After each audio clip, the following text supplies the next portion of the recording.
Behind this door lives Tetsun Ani. She is a nun who has been in solitary retreat for 45 years, never leaving the confines of this simple hut.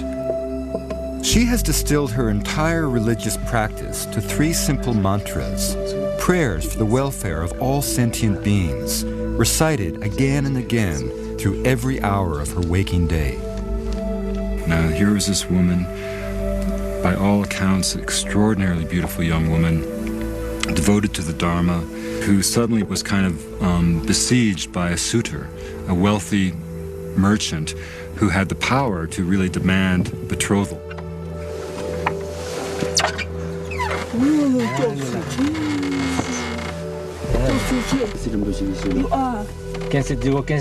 She escaped the suitor by climbing down through the hole of a cliffside latrine, then fleeing to a monastery.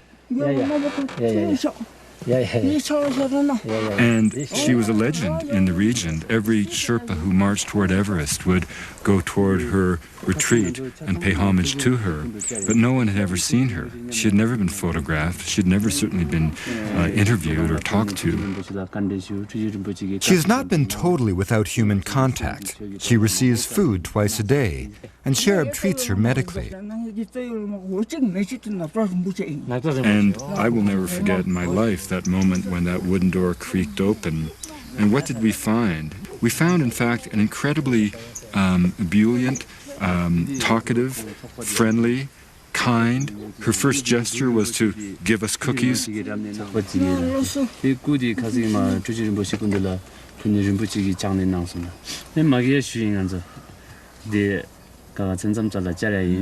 what did she do? She went right into the Dharma. And she sort of said to Mathieu, essentially, it's great all that monastic stuff you guys do, and, I respect it, and it's quite wonderful, but, it really just comes down to a single mantra.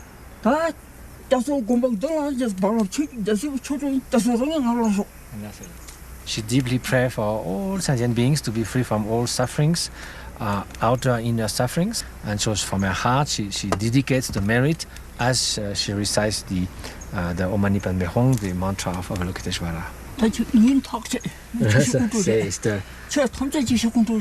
So it's like the one Dharma that condenses all. Om Mani Padme Hum. Yes. So her life has been completely dedicated for 45 years to solitary retreat, to the recitation of the mantra, and all directed toward the well-being of all sentient beings, almost like her heart, just spreading compassion. Yes. It all boils down to our own mind, the quality and the nature of our mind.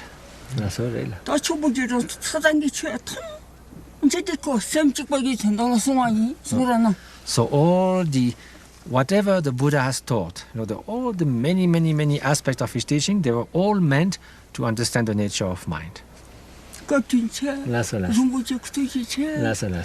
the main thing is to give away all elaborate practice and simply remain in the Buddha nature, in the Buddha's mind, and that's all. And she said, if she survives, with her mind, she'll come to visit me sometimes.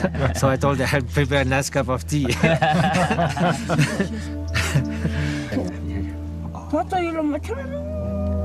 Finding serenity through the Dharma is the experimental proof that validates the Buddhist science of the mind, just as a falling apple proves to us the existence of gravity.